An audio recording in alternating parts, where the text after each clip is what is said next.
So, good morning or good night, depending on where you are, and welcome to another interview of the Shield Doing a Couch. I'm your host, Hector, and today we're talking to Taylor Chess.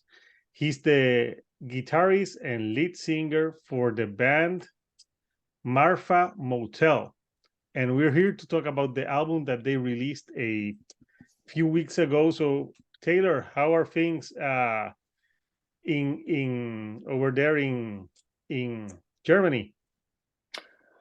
Germany, well, generally in Europe, it's the first time we've done something like that, like a big record and like a great production, and it was all mastered by Howie Weinberg in Los Angeles, who did Nirvana's Nevermind and stuff.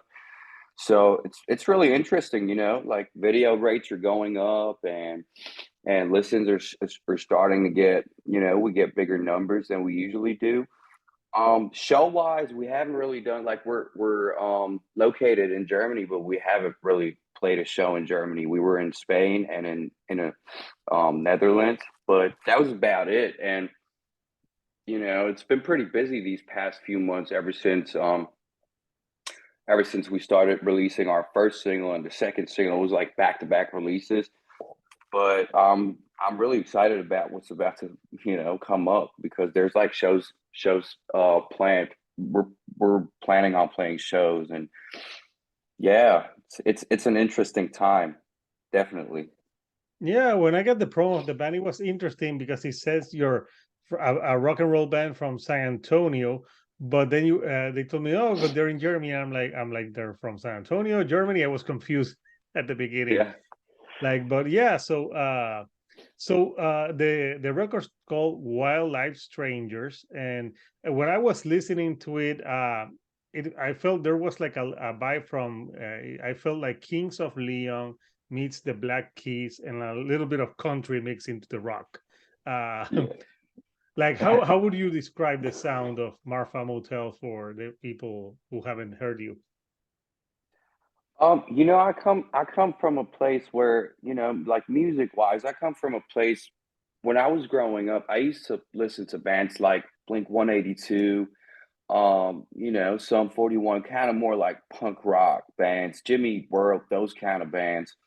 Um, I really quickly started writing my own songs rather than like learning how to play songs by other bands. And I guess all those bands that I used to listen to kind of led up to the place where I would be writing songs that are kind of mixed with that drive you got in rock music that goes forward. But still, I love blues music. I love Mhm. house music. I love all kinds of music. For example, How Much It Hurts, for example, if you listen to that bass line, it's kind of like more of a dance groovy kind of bass line. So I'm just trying to put all those things together. But then again, I don't really try. I don't really try. It's just what happens inside my mind when I sit down and write these songs. Nice. So Marfa Motel, researched there's a hotel somewhere in Texas that's very famous. Why did you pick that name for the band? I don't know the history about the hotel, so maybe you can fill me in. Yeah, I don't really know much about the hotel. Or the Marfa is motel, is yeah. yeah, yeah. I don't know. Also, the motel. I've never heard of it. I didn't know there was a famous motel in Marfa. Marfa. When I moved to Europe when I graduated from high school, I was kind of in a very lonely place because my parents had just split up, and I wasn't really there when that happened. And, I didn't really know where to go. So I was constantly on a search for a place that I could call home. And to me, being in Texas, being in high school with all my friends, that was kind of home to me. So I was looking for a band name that would somehow describe what I was longing for, like Mhm. Marfa. So that stands for a place that I would call home. And Marfa is really famous for its like stars and UFO kind of stuff in the sky. So it's kind of like crazy. And Motel kind of stands for always being on the road as a band. You go from place to place. You got to stay in motels. You got to crash in the tour bus, in an old freaking tour bus. And that's how that band name just came up. It was like Marfa, so I guess kind of home, and Motel, always on the road. Marfa Motel, Nice. Okay, I yeah. hope I hope that explains that a little. Yeah, it does. So how did the band get together? Are the other members from Europe? Yeah. Simon, the drummer, Mhm. he's from Germany, and Nico's too. So I met Simon in 2018. I was supposed to be playing at this festival, and the drummer that I was supposed to play that show with just ended up not hitting us up anymore. Like, he just vanished. He And ghosted you. yeah, dude, he totally ghosted us, man. Like, me and the bassist, like, he totally ghosted us. And I think it was about his girlfriend, because she was like, she didn't want him to play in a band. I don't know what that was up. I don't It's know what called was up with the that, but Yoko Ono syndrome. yeah, I guess you're right. But so we were missing a drummer, and some dude who was I don't know what he was at that festival, but he was one of the sound engineers. He was like, "Yo, I know this kid. He's pretty young, but he's full of energy, and he really wants to play in a band like that. So maybe I should just connect y'all."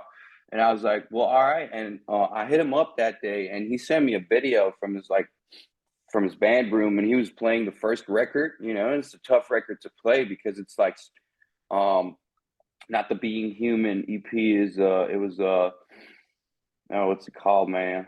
Shit, I forgot. I'm sorry for cursing. Damn Yeah, no, you it. can curse here. There's no. um well, the first EP, it was straightforward and real punky, but he recorded himself just playing it, and it was perfect. And I was just like, oh Do my you mean god, like, Inside Out? yeah, exactly. Inside Out, You, change you around. you forgot the name of your own EP? You you got me all nervous, man. You put me in the spotlight. I was like, God damn it. One in a million. You caught me. Yeah, Inside Out. And he was playing those four songs, and he sent me like professional videos doing it. And I was like, wow, okay. So that's how I met Simon. That was the first that was my first interaction with him. And Nico, we met on the first tour, 2019. He was in another band, but he was just super smooth with the bass, just standing back there, grooving and stuff. And when he got off stage, I was like, "Well, I know you have a band, but you should play in mine. Like, how would you feel to be part of this band?" At the time, he was like, "I'm too busy. I got a wife, I got kids and stuff."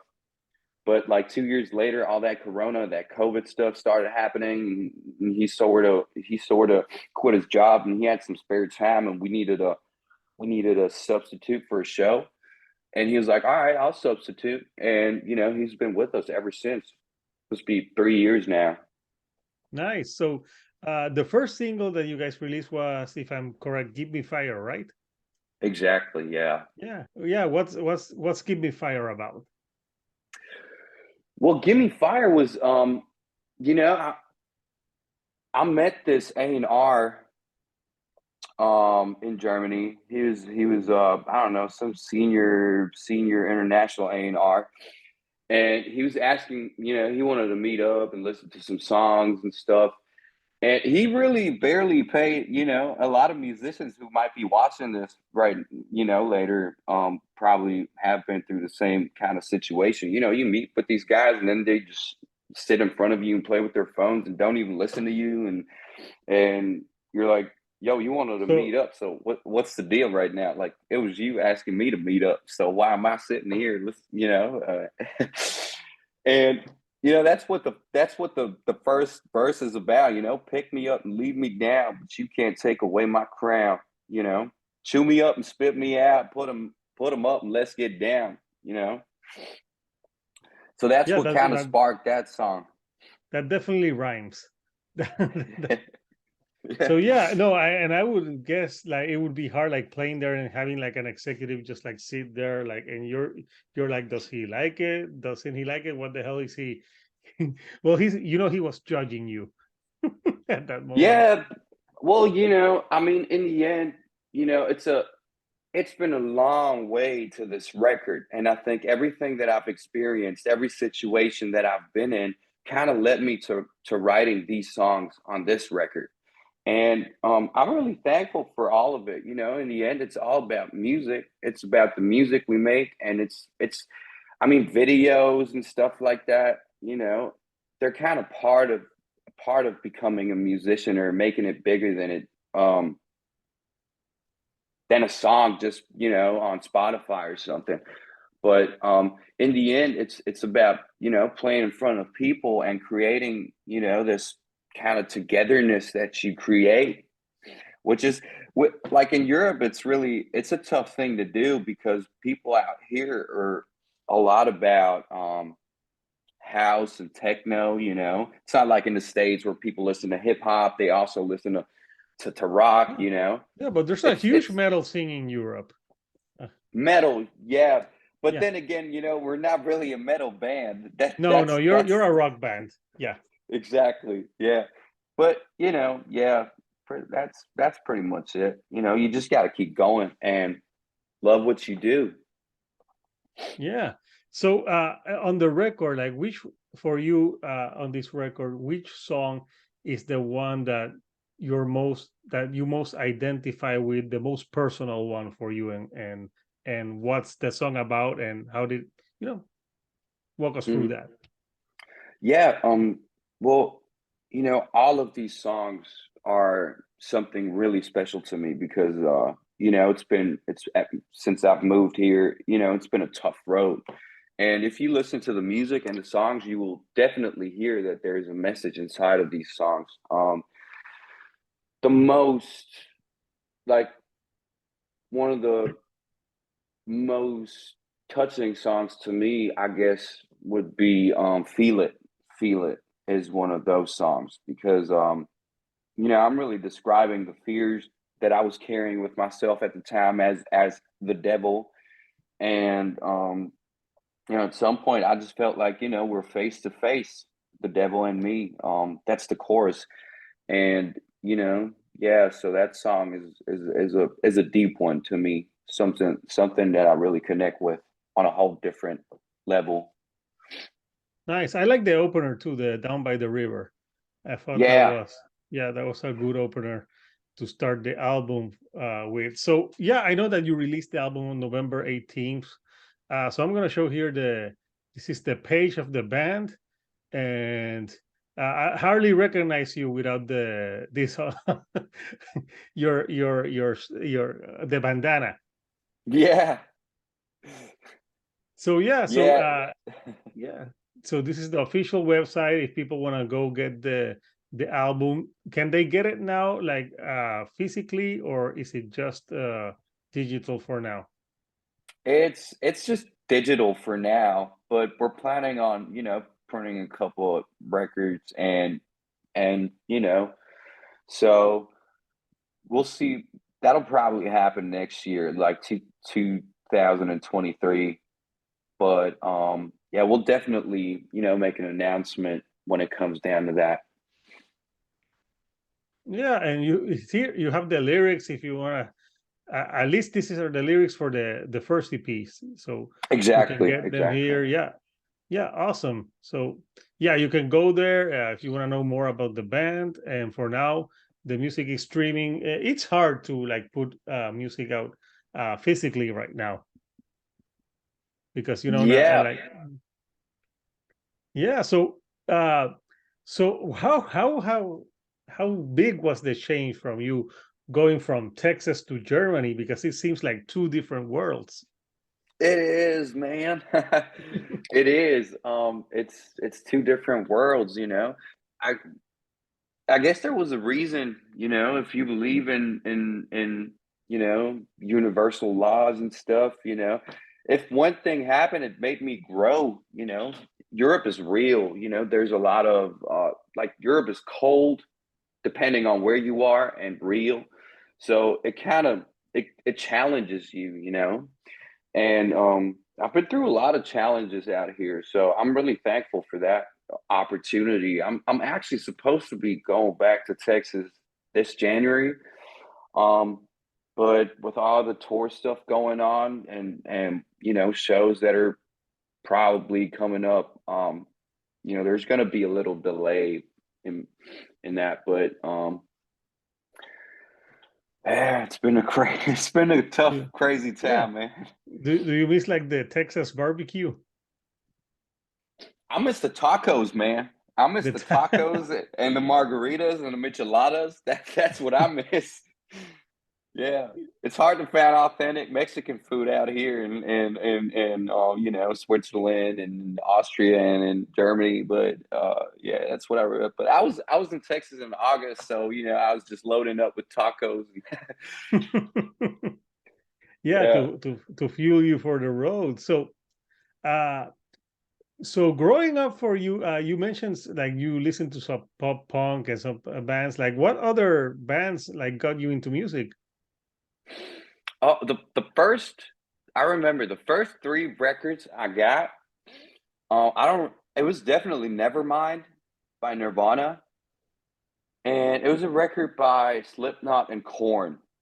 I was like 10 years old, and my cousin's boyfriend got just burnt those CDs and gave them to me, and my uncle brought me my first like electric guitar that year, and I was just like playing over a crate, amp, and just busting the freaking volume up and just shredding it. I didn't know how to play, but I knew how to make noise and sound, like, and that was like really cool to me.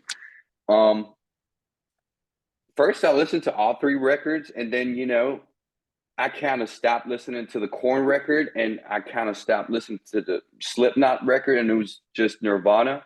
So as a child, I just already knew like which way I kind of want to go, because like when you listen to Nirvana, there's some real emotions, and there's like this realness and this raw realness inside those songs. And I was just super, super inspired by that at a very early age. Yeah, I think everyone from the 90s was like everyone that grew up like listening to that music. So yeah, so you have some shows. Are the shows for next year? Well, nothing is confirmed yet, but we got Sarah, who's doing our booking and management right now, working on it. Um, I just got back home today from our last shoot this weekend to one of these songs on the record. So I don't really know what's going on. I actually just got home like 10 minutes ago, but So what's yeah. the new song that's gonna be a music video for? I don't know if I'm supposed to say, but I'm Oh, just gonna tell you. It's down by the river. There's a video ah, coming out. It's good. down Yeah, by that the song. river. That's why I liked it. It has that single quality to it. Like it could be a single. Yeah, and it's dropping January 2nd. That's my birthday, so yeah, it's gonna be a big one. Well, the good thing is that your birthday is not January 1st or December 31st because no one would give a shit. Yeah, we're actually playing. We're actually playing a show on New Year's Eve in this like huge place here in Mannheim, and it's funny because the band was founded in Mannheim, but we never played a show in Mannheim. Never. In these 4 years, we've never played a show in this town. And how much it hurts is a story about this woman and I, that I met in Bali, and like we kind of met in Europe because she had a brother who was living in Berlin at the time. And that song, I mean, that night to that song that I'm explaining in that song, that I'm kind of talking about in that song, started at that venue, and so we're going to get to play this record for the very first time, and play that song for the very first time live at that venue where that story started. So it's kind of like, So is that a woman that got away?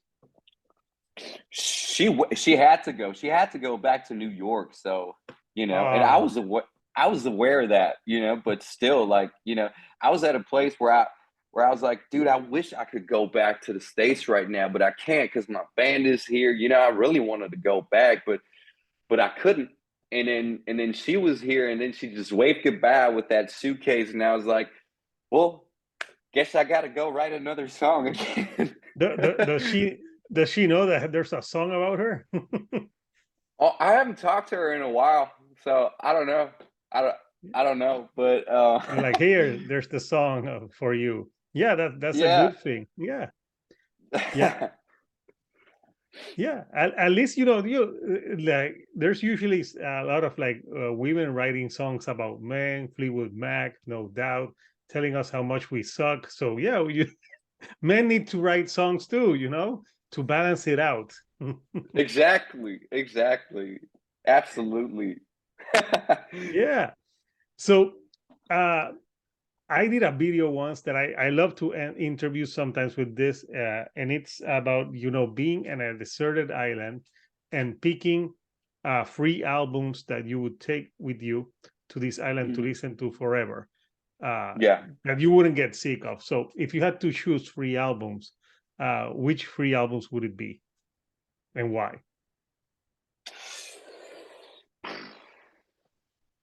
That's a hard one. Well, I guess it would be, is it one by one by the Foo Fighters? Yes, there's an album called One by One by the Foo Fighters. That's the one that has Times Like This. Exactly. So that would be one of them. See, the thing is, I don't really listen to like albums.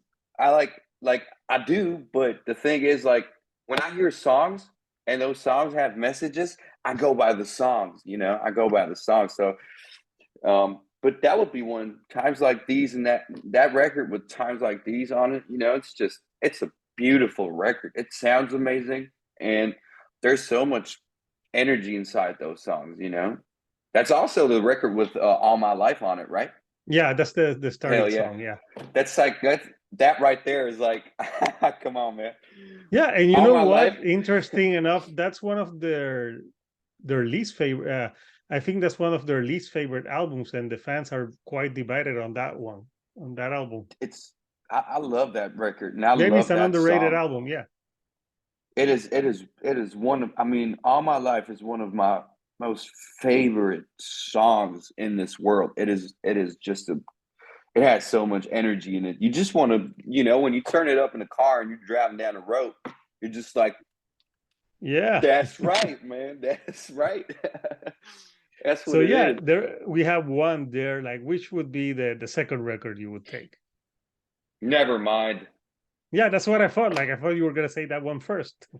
Yeah, it's Yeah, definitely never mind. that's a Also, same no-brainer. same same reason, same reason. The energy, Yeah. just the So energy. so you love Dave Grohl. I love Dave Grohl. I love Kurt Cobain. I love all musicians who carry that energy.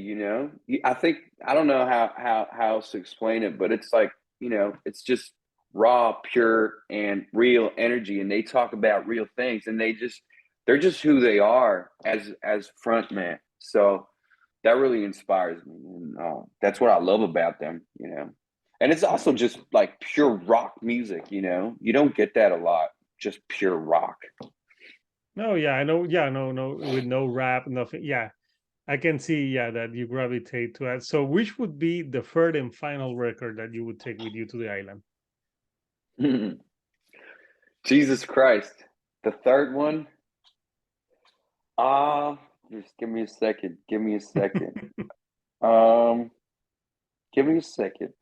That's okay. I made you forget your own EP, so It would be. Let me think songs real quick. Mm, what's like one of the cool songs? Delta Green. Delta Cream. Delta Cream by the Black Keys. Okay, nice. Yeah, I don't know I which love album it. is that. Yeah, It's like this. I think it's one of the latest albums. It's like, I think it's kind of covers, but they covered some songs like their own, like in their own style. And it's like super mellow. So I could listen to that just all day long. think that, yeah, it's Delta Cream. So those three. Nice. So yeah, Taylor, it's been great talking to you about Marfa Motel. So people, the album is out now digitally. You can stream it. I'm guessing they can buy it also digitally on Bandcamp and those sites. And the album's called Wildlife Strangers. So it's been out since November 18th. So go listen to it. So sorry about that. Bless you, man. Yeah, Bless thank you. you. So Taylor, anything you would like to say to the people watching this video? Well, I hope to, I hope I get to meet these people someday when we play shows wherever they are. So, to whoever is out there seeing this, just make sure to be like, yo, I saw you on the Chill Dude on the Couch, and I'll be like, all right, beers on me, man. That's a good one. Yeah, like, oh, thank you. So Taylor, again, success with the record, and hopefully you guys be touring soon, and maybe you'll go to New York and you'll see that girl and you'll say like you should have stayed. It's all right, man. Let her do her thing. It's all Yeah, right. let her do her thing. So people, until next time, this is Hector, the Shield doing a couch, and I'll see you all right here on the couch. Thank you and good night.